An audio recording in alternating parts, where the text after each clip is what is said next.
There's a time between the anarchist teen years and the impending sense of forced responsibility of 30 and beyond that really says, screw it, I'm an adult and I'll do what I want.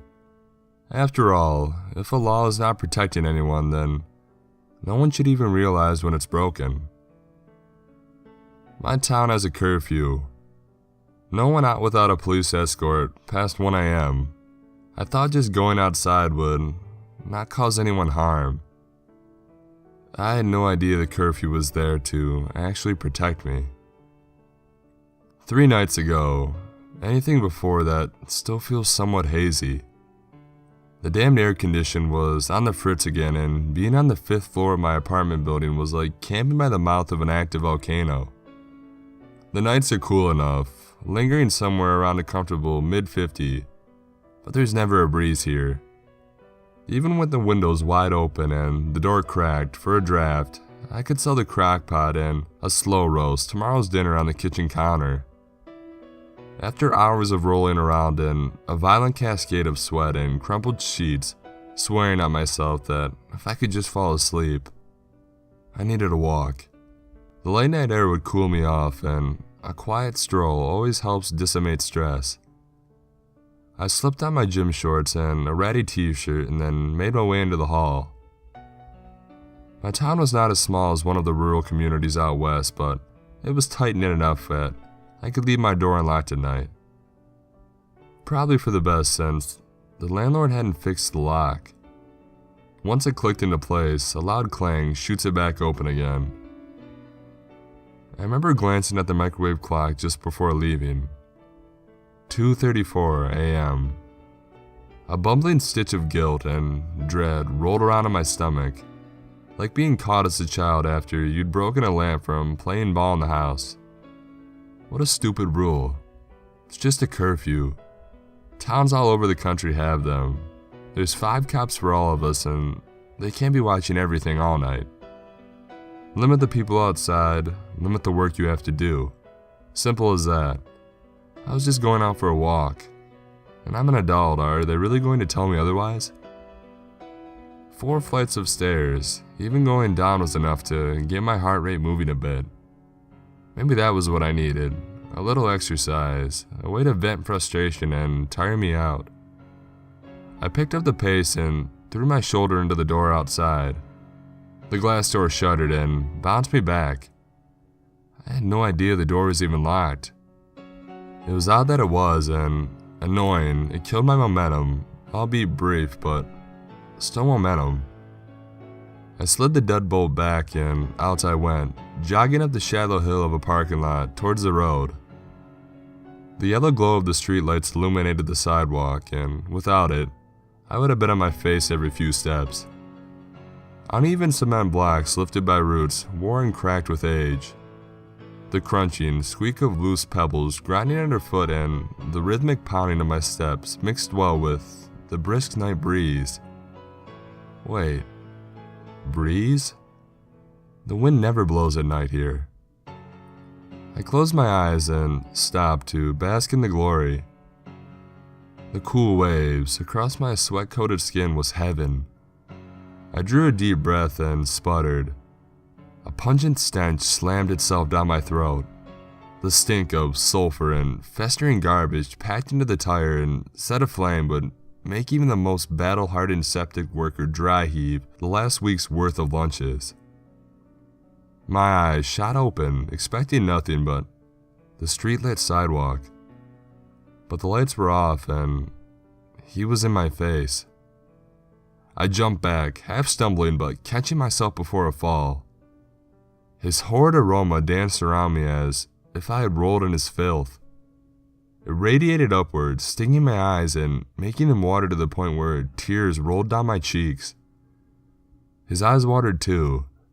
Thick, puffy, red in rings surrounded his bloodshot, dead-eyed gaze. My heart rate all but doubled. "Hey, you okay?" I asked.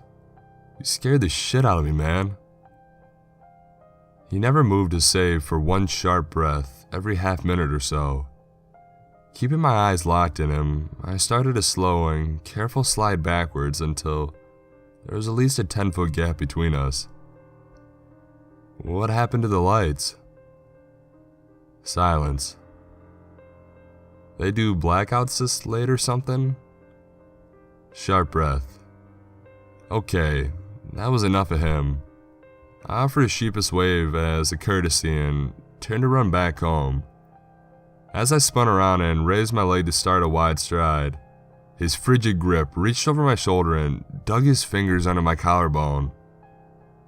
I can't remember, he whispered.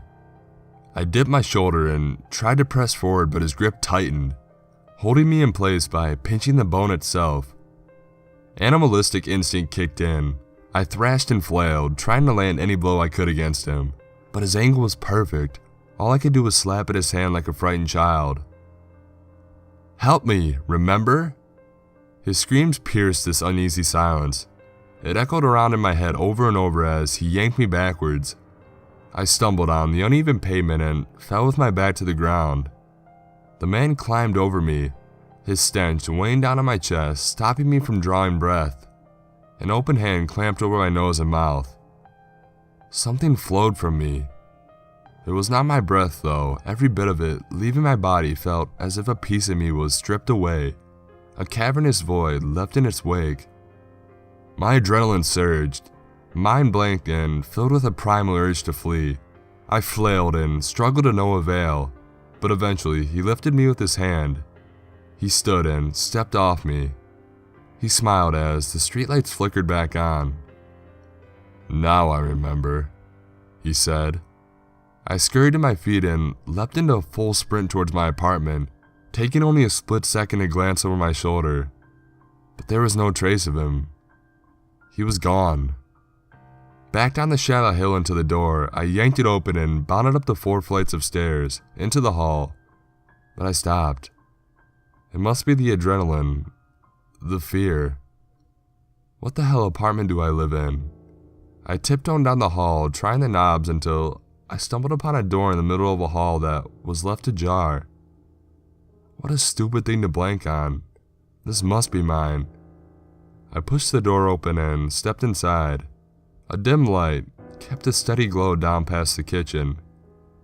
I walked inside and jumped as I heard a voice. Can I help you? He flicked the light on and I looked around. The place seemed so familiar, but was it my home? It couldn't have been. It all seemed so familiar though. At least I thought it did. The only thing I could really recall was that smell. The rotten egg burning corpse, putrid smell. It wafted throughout the entire apartment, and that's a smell I can never forget. Sorry, I said. Rough night. This is stupid, but I can't remember where I live. Well, it's not here. He grabbed me by my shoulders and hurried me out. The door clicked behind me, but there was a loud clang and the door crept ajar once more. He should really get that fixed. I never made it home that night. I wandered around outside, alone, with the streetlights flickering with each one I walked by. I decided to write down what I remember from that night, 3 nights ago, because everything else feels so hazy. I can't remember. Someone, help me remember.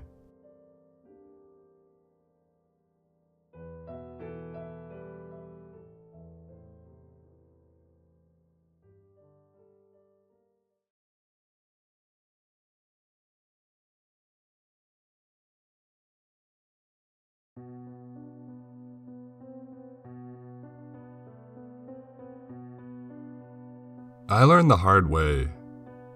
I learned all too well that people are animals just like every other creature. We live, we get by, and we can pass away at any second. We don't all live to an old age. And sometimes, we become prey in the eyes of something else. I lived in Washington, in a small town that gets loads of rain year-round.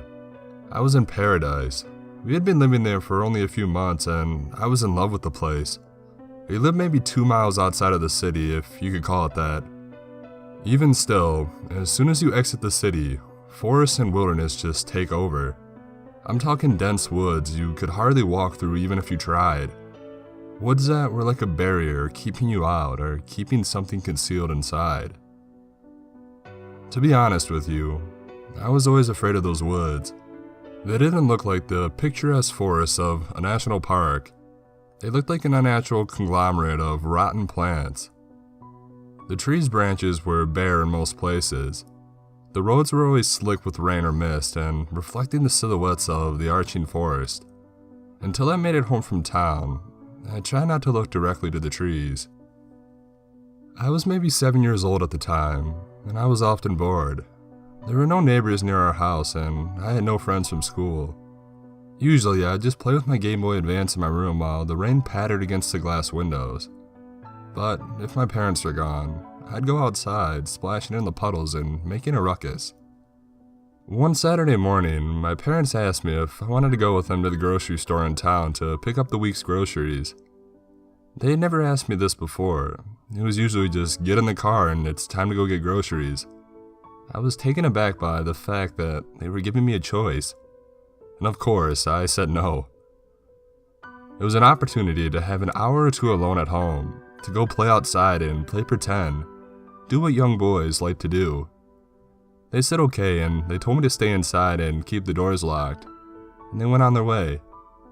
I watched from the front windows as their car disappeared behind the trees at the bend in the road. The moment I could no longer see them, I threw my rain boots on and ran outside. That day, there was only a light mist coming down, but the rain from yesterday left some of the biggest puddles that I'd ever seen, some of which I swear nearly went up to my knees. I splashed around, soaking my new pants. I had no idea what kind of grounding I'd be getting when my mom saw those pants later that weekend. No matter how much fun I was having, in the back of my mind, I was fully aware of how close I was to the tree line. I didn't want to get too close. Something always felt off about those woods, as if there was someone in there keeping an all too close eye on me. Even at a young age, I was getting tuckered out. Jumping can take a lot out of you, so soon I found myself on the moist ground, panting with a smile on my face. It was so quiet out there. There was no wind, no cars or city noises, no birds or insects. I closed my eyes and took in the silence. Sawyer! My eyes opened wide. It was a voice that I recognized, but there was something wrong with it. It had said my name. Sawyer, dear, you're so dirty. It came again. I turned in the direction of the noise, and my heart seemed to stop when I looked straight into the dark, mangled forest. You're not supposed to be outside, dear. I understood now. It was my mother's voice, or it was supposed to be my mother's voice. It was monotone, and it was filtered somehow. And it wasn't her. Come here and let me get the mud off your cheeks. My mouth was wide open, and I could feel my legs trembling even as I sat there on the ground. My hand, with a mind of its own, reached up to my cheek. There was in fact mud there. To my horror, I found myself standing up and wanting to answer the call. Something about hearing a voice similar to my mother's made me want to listen to it. Whatever it was. Whatever it wasn't. I stopped myself before I took the first step. What was I doing? Why would I ever answer to a voice like that? So instead, I took a step backwards. Don't you dare! The voice, it was angry now, and it no longer tried to mimic that familiar sound. You listen to your mother. I was petrified, frozen to that spot. Then noises echoed from those woods. The sounds of branches and twigs snapping, giving way to something's weight as it moved forward. It lasted for only a moment before it revealed itself. I couldn't stop the tears from coming. I expected one of the many different things to show its face in those trees. A monstrous, hairy creature with a toothy grin, or maybe a bony skeleton-like thing beckoning me with its hand. But what I didn't expect was to see my mother. I knew it wasn't her. Even if it had the same hair and complexion and the same eyes, I knew it wasn't her. Because my mother's jaw wasn't unhinged and broken. I turned and ran inside, listening for the dreadful sound of footsteps coming up from behind me. Footsteps breaking out of those woods. Yet, I heard nothing. Nothing but the sound of my small boots splashing through muddy puddles and the front door of my house swinging open as I ran inside. I locked the door and backed away. My eyes darted between each and every window, expecting to see that distorted face again at any moment from anywhere. But there was nothing. After a long silence, I tiptoed to the nearest window and I looked out. I spotted the exact same part of the tree line that I had seen it in, but nothing was there. Nothing but the still, cold woods. I locked every door and window I could find and I shut myself in my room. I waited for my parents to get home, crying every second that they were still gone. But soon, I heard their car pull up. I heard my dad and my mom talking and I heard the front door open. But I still couldn't will myself to move from my spot. Eventually, my bedroom door opened. "Sweetie, we're home." My mother's voice, that sweet voice. It made me tremble. She peered around the opening door with a big smile on her face, and I screamed. She was visibly startled and confused. Her smile gave way to a frown. I had to convince myself that this was my mother, that this was my real mother. Eventually, I was able to will myself up and embrace her. I never told her what happened. When she asked why I screamed, I told her that she just woke me up from a nightmare. I wish it was just a nightmare. I stayed inside for the rest of my days at that house, only leaving to go to school or to load up in the car to go elsewhere. I would stay in my room and try to ease my mind with video games, try to remember to keep the window blinds closed. But one night, I forgot. One night I woke up, thirsty and ready for a glass of water. Before I could get out of bed, I saw the blinds that I had forgotten to shut. And I saw the face of my mother against the glass, looking down at me. Jaw unhinged and wide open.